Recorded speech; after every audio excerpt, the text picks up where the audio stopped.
We have listened to both distinguished speakers. We have got the representatives of steel mills, traders, and importers in this room. So you may have questions to our speakers, or you may have comments on the existing situation. Both are more than welcome. Whoever wants to speak, please raise your hand and we can start. Mr. Baysal. My question is to Mr. Nolan. I noticed that you have left a lot of things to be decided by the WTO, and looks like that is the best solution for all of us to get out of this. But from what I understand and read, U.S. is basically working against the WTO and in a way sabotaging with the higher court nominations for the judges. And I understand if you have less than 3 judges or something like that, there will not be a possible decision coming out of WTO. This is alarming. This is scary. Yes. How true is this? It is very true. The U.S. has been blocking new judges to come into the WTO system, and if you don't have a sufficient pool of judges, the appellate body can't do its job. A couple of comments on the WTO. We need to be really clear about how the WTO works. A remedy from the WTO is only useful to a limited extent. When you file a complaint in the WTO, you are looking for a judgment from the WTO arbitration system. I don't really call it a court system, but it's sort of semi-like that. That the practice in question is an offense, is a violation of the WTO rules. And therefore, what's my remedy? Well, the remedy at the WTO is you could put a compensatory tariff on products for the harm that's been visited to you. Okay. There is no liquidated damages or past damages that you can collect from this. So if the WTO were to get a case next week or last week, and a year from now, a panel actually is able to rule, and you go through the appellate body, which is another 90 days to 6 months, and you get through the negotiation phase of getting a remedy in place, and that forces the U.S. to change its behavior 3 to 4 years from now, you can't collect the duties that the government's already collected in the United States back. You don't get the money back. It's only a prospective form of relief. So the WTO, to me, is a useful regulator for the trading system, but in this particular type of situation, it won't solve the problem immediately. If you were to win in court in the United States, then depending on how the court case is structured, it would invalidate the law or the measure going back to its beginning, and therefore you can get a refund. Now, that's a big stretch because the cases against the U.S. on this statute are hard to win. There have been a few attempts at invalidating the statute. They've failed so far. The AIIS's case is the most recent way of trying to get at this.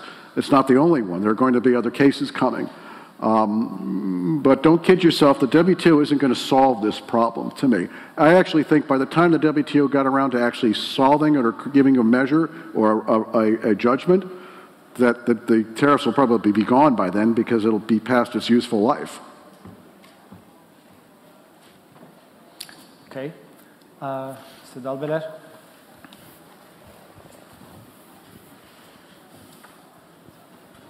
So my question is also to Matt.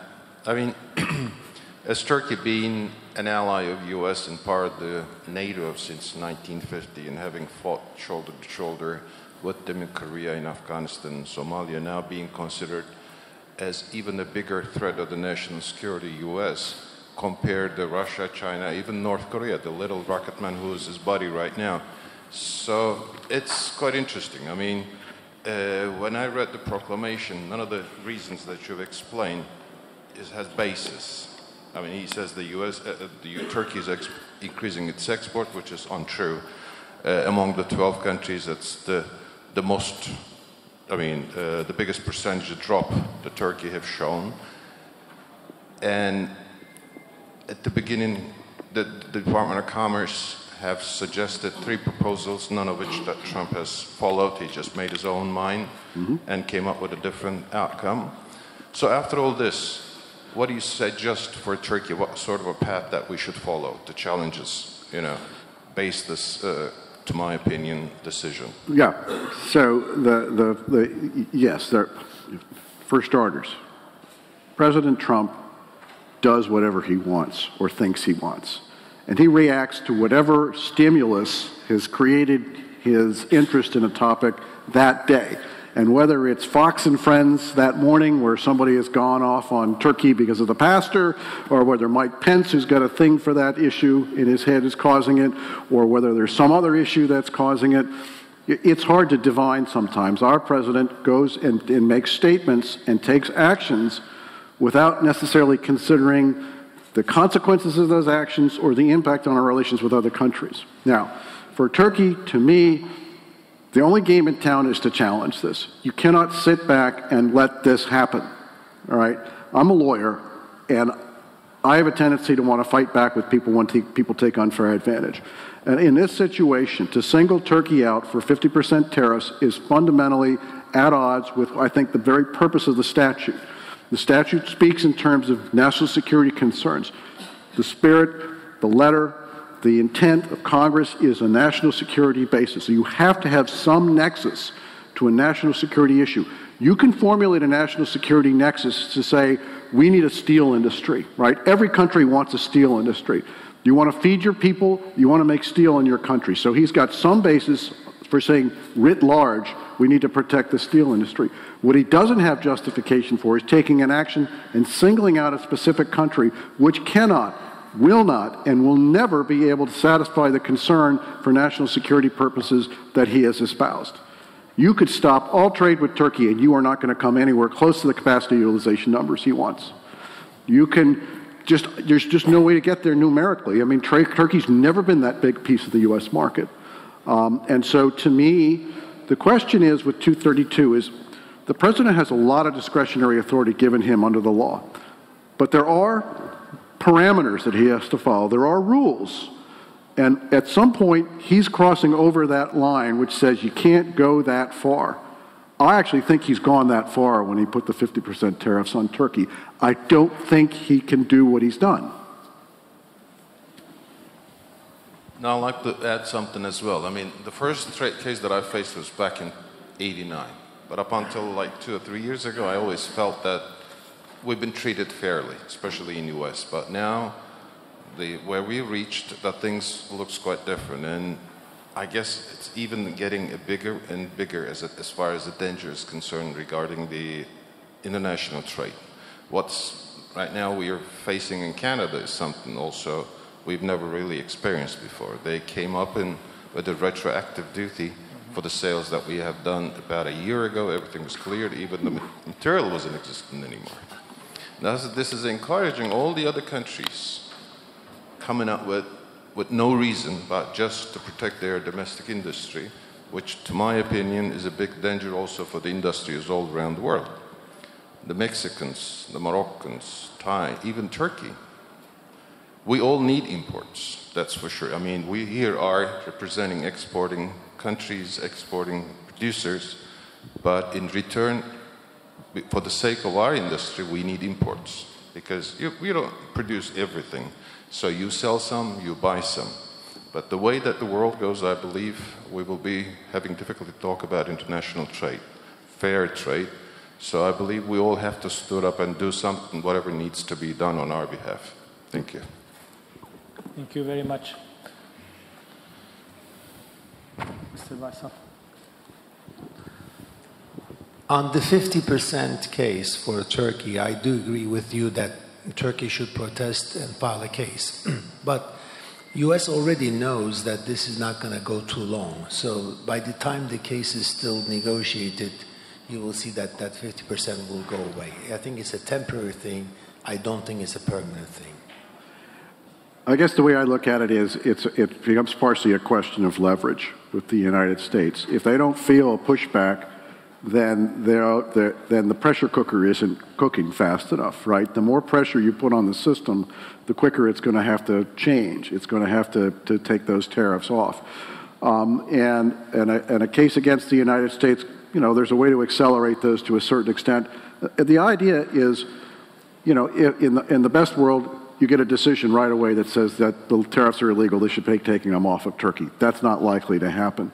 Are you going to accelerate the change in policy, theoretically? I think you're adding pressure into the pressure cooker to cause that to happen. And if you get a decision, you know, from the court for the future, I mean, there's another issue here, and Urve has raised it quite poignantly. There is a danger to the world trading system that is taking place now, because if it's open season on protectionism, if every country is allowed to do whatever it wants, then we're going back 20 years in time, and the WTO rules are meaningless, right? The whole reason why we set up the GATT and the WTO rules and went through all these iterations is to create predictability and rules of the road in the trading system that everybody could live by, that you could bank on, and that there was some sense of stability in the system. You create instability in the system, and we've got a bigger problem.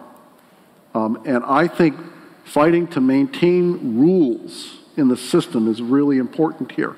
So from Turkey's specific perspective, I still see value in bringing in a challenge. But at a broader level, I think we need to, I mean, look, I feel like I need to defend the world trading system here.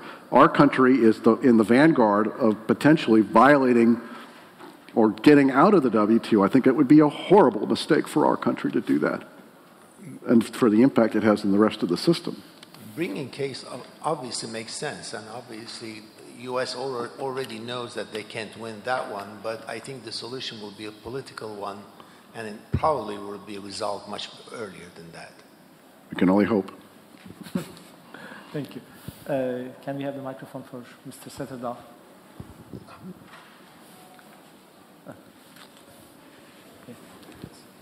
Yes, this is a question for Matthew. I represent an American steel producer, Liberty Steel, Georgetown. During the past 6 months, we've had tariffs. What do the people of Washington, D.C. say when you mentioned that total imports have not decreased in the past 6 months? I mean, do they realize that? They're not talking about it. You know, you create perverse incentives in the system. There are strange things that happen when you put these tariffs in place. Obviously, U.S. prices go up, right? Which encourages U.S. steel production to a certain extent. But U.S. prices have gone up, and so the market still is attractive as it was before. In fact, if you look at the price changes that took place after the tariffs, the extra price levels went up faster than the tariffs did. But the market has worked perfectly. The market has worked perfectly, but the net result of that is the U.S. was, and now still is, for most countries, the most attractive market to go into because of the price levels. But for example, our customers who buy wire rod, they produce products that are mostly freely importable into the United States. And so the problem is that the pain is not coming now. The pain will come in 6 to 9 months. So unless you put tariffs on everything that has steel in it, again, you're pushing on the balloon problem, right? If you put tariffs on steel, fine. The person that's making a John Deere tractor in the United States is a bigger problem, because if he's importing the steel, he has a problem making the tractor. That makes the Chinese tractor or the other tractor coming in from another country relatively less expensive. And now do you put the tractor duties on? When those people that are importing or producing nails or screws or fencing or so, those kind of products, when they complain to Washington, D.C., they are told, well, we can't put tariffs on those products because it's too complicated. You have to file an anti-dumping case. And then they say, yeah, but they're not dumping because they're selling to the United States at higher prices than their domestic market.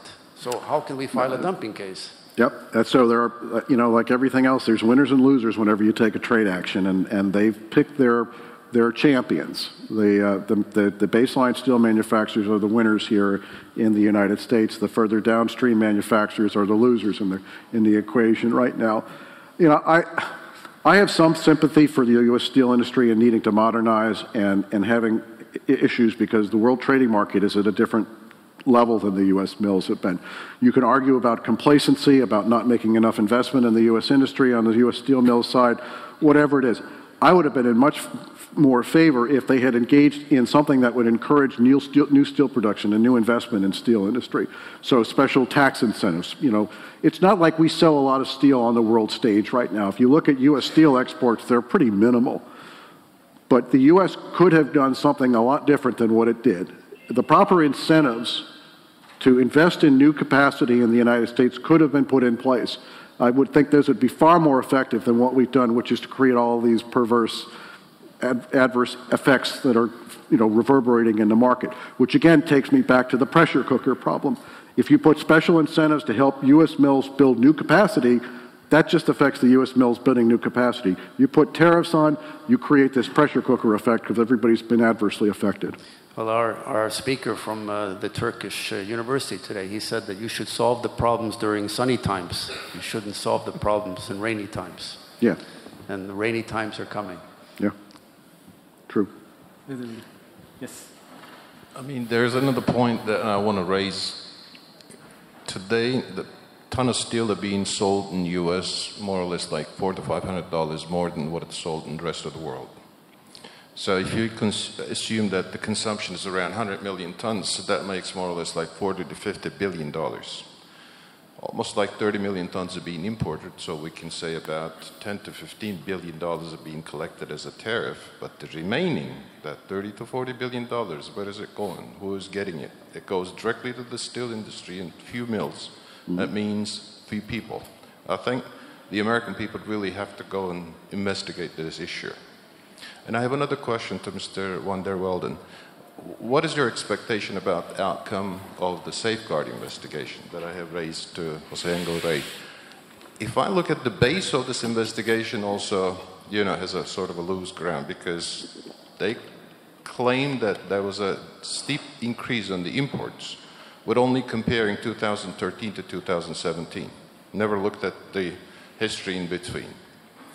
And the claim is that there's a threat of increase of imports might cause threat of injury. Do you think this is a sufficient reasoning to file such a case and coming up with a conclusion? Well, first of all, thank you for your question. Finally, some, but I have frankly no idea. I mean, this is something which is going on within the EU. All sorts of investigations with all sorts of economical parameters whatsoever. I have only looked at it from a pure legal perspective in a pure contractual situation. But I'm not involved in any of these investigations, so I wouldn't know. I'm sorry.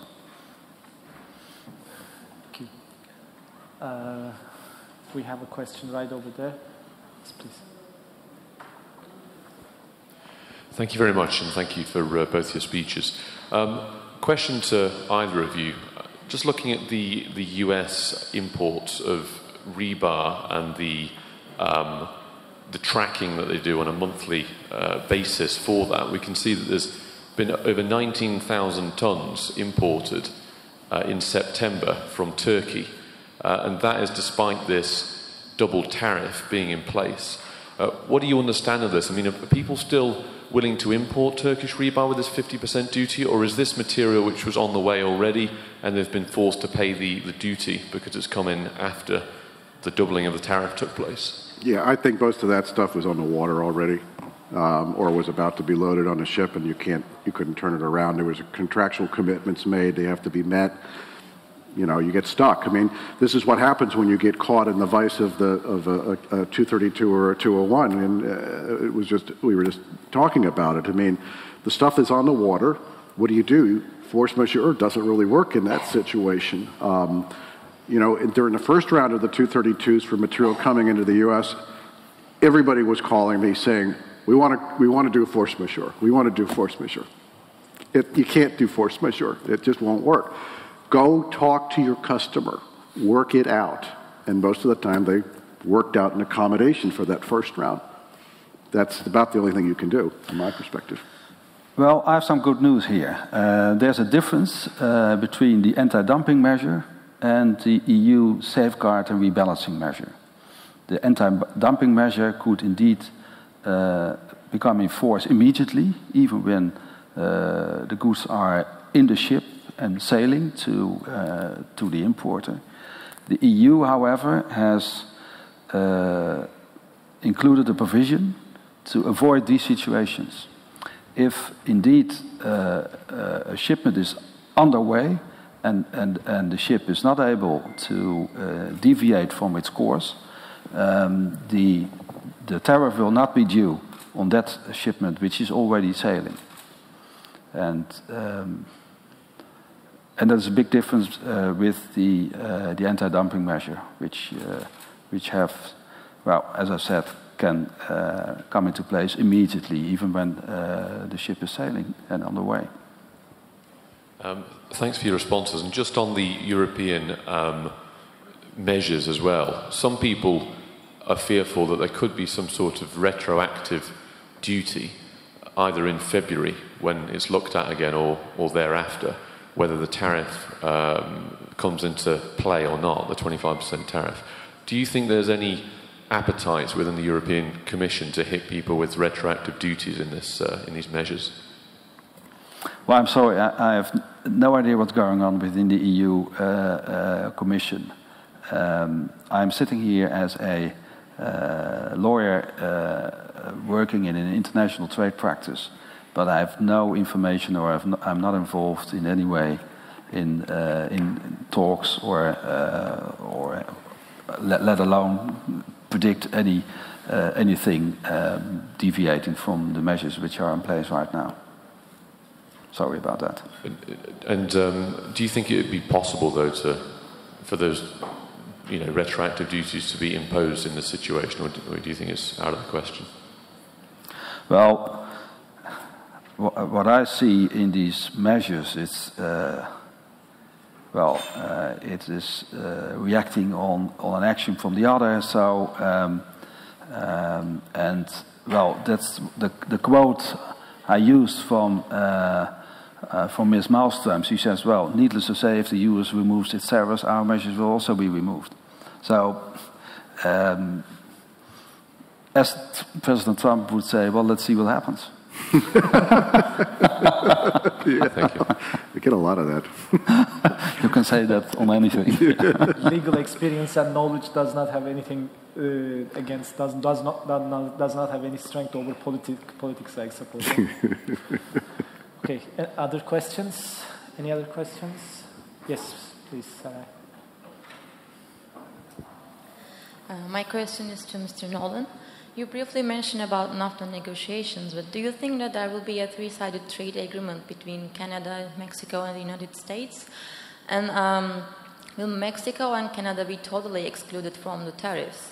Or is it only going to be like for specific areas, like the auto parts you said? First, I do think there's going to be a three-way NAFTA 2.0.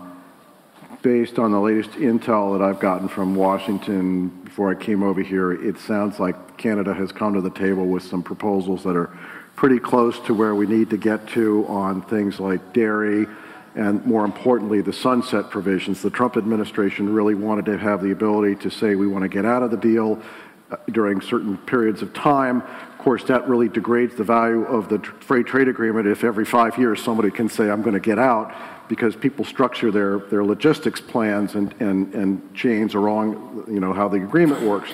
So what they've done is, I believe they've elongated the time period within which the NAFTA 2.0 stays in effect, and the period of time in which, if you're going to pull out, that period takes place, so that you're beyond what would say like a 15-year time horizon. So that most business decisions are made in 15-year time horizons for plants and things. So the way the NAFTA 2.0 is probably going to work is, if there is a sunset, it will be after that longer period of time horizon to allow investment decisions to be made. So that was one of the big sticking points in the deal. So I think Canada will be involved with Mexico. I do think they're talking about some kind of either exclusion or quota that Mexico and Canada will get out of this. Maybe a tariff rate quota on steel to give them some preference. There's a lot of pushback, obviously, because within NAFTA, most of the trade is among those three partners. And so there is going to be some push to try to do something. I can't predict the outcome because it could fall apart tomorrow, but if you ask me right now, I think that they'll cut a deal on the steel tariffs, and it'll cover everything. Thank you. Any other questions or comments from the floor? So that's it, I suppose. Thank you very much. Thank you very much, gentlemen, for Thank your you. comments.